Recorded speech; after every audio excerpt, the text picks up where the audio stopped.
Was it a church or a cult? The shocking story of the People's Temple. The People's Temple started out as a movement for equality, love, and justice. Founded by Jim Jones in the 1950s, it attracted thousands of followers who believed they were part of a mission to build a better, more equal world. It seemed like a beacon of hope during a time of deep racial division in America. But behind the sermons and community work, something much darker was unfolding. Jim Jones wasn't just a preacher, he was a manipulator, using his power to gain absolute control over the lives of his followers. That control eventually led over 900 people to their deaths in the jungles of Guyana in 1978. So here's the question we're diving into today.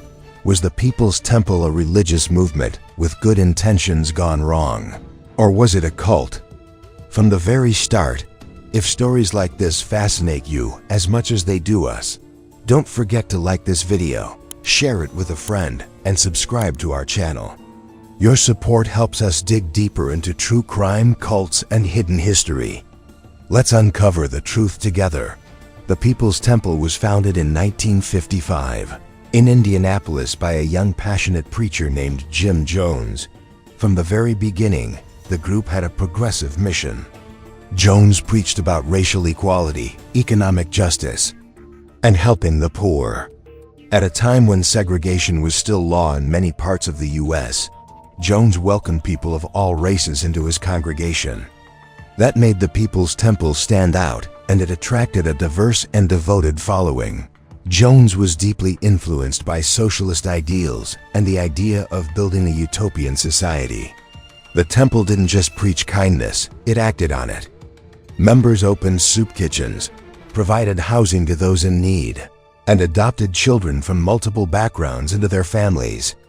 It was a place where many felt accepted and safe, especially Black Americans, elderly people, and others who often felt ignored by mainstream institutions.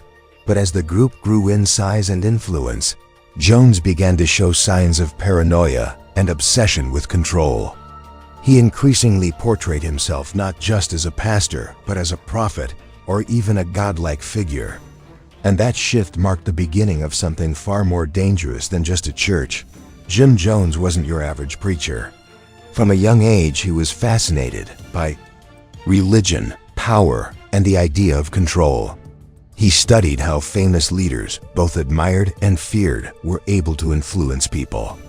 By the time he started the People's Temple, Jones had developed a magnetic personality that drew people in. He spoke with passion, challenged injustice, and promised a better world for those who followed him.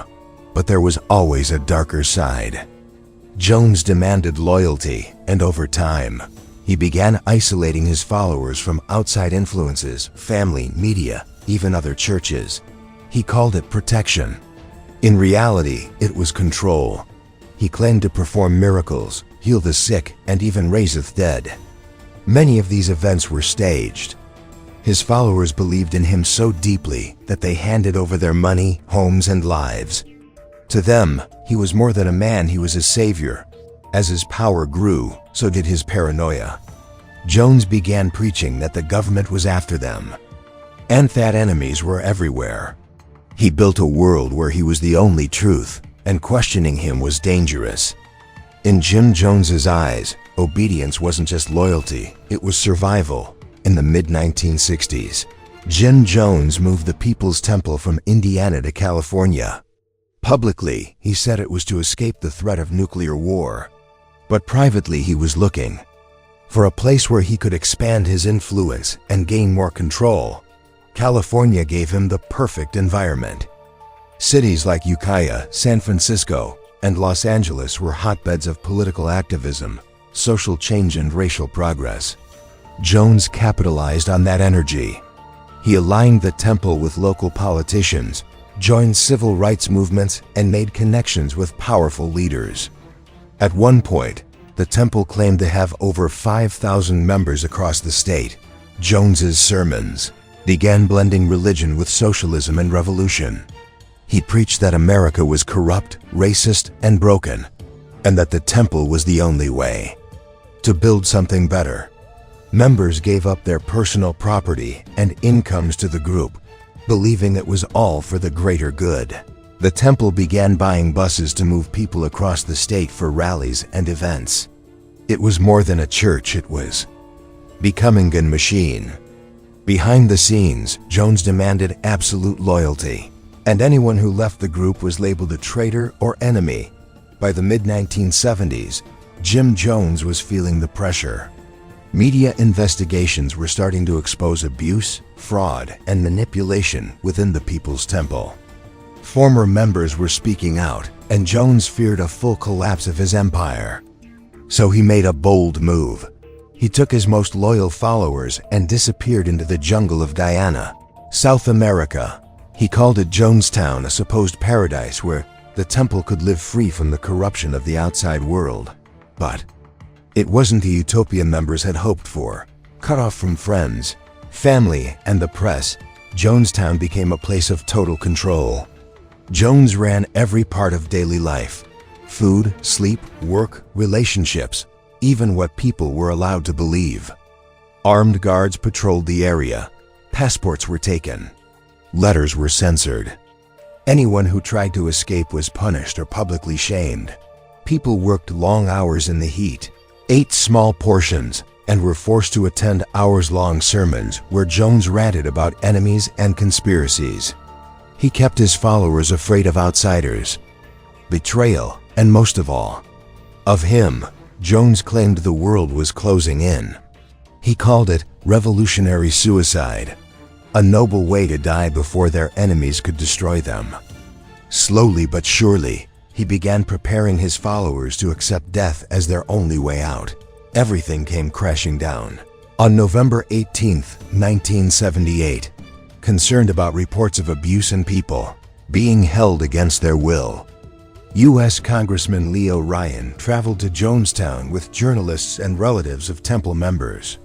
At first, things seemed calm. Jones tried to put on a show of peace and harmony, but it didn't last. Several members secretly asked the congressman for help. When Ryan tried to leave with them, the situation exploded. As the group headed to a nearby airstrip, temple gunmen opened fire. Congressman Ryan and 4 others were killed. Others were wounded. Back at Jonestown, Jim Jones made his final move.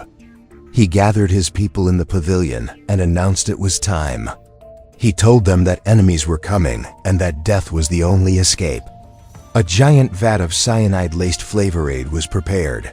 Parents were told to give the poison to their children first. Then, adults drank. Those who resisted were forced or injected. In less than an hour, over 900 people died. 304 of them were children. It was the largest single loss of American civilian life in a deliberate act until 9/11. Jones himself was found dead from a gunshot wound to the head, likely self-inflicted. What began as a vision of peace ended in one of the most horrifying tragedies in modern history.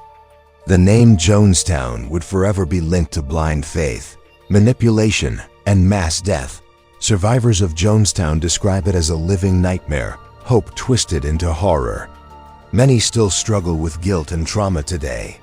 The tragedy reshaped how the world views cults, brainwashing, and charismatic leaders. It's a chilling reminder of how easily belief can be turned into a weapon in the wrong hands. Was the People's Temple a cult? The answer is yes. Despite its roots in justice and equality, it became a controlled, isolated, and dangerous movement led by a man obsessed with power.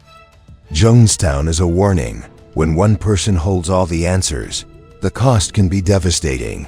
If this story gripped you, help us keep telling more. Like this video, share it with someone who needs to hear it, and follow our channel for more deep dives into true crime and history's darkest corners. Don't miss the next story. We're just getting started.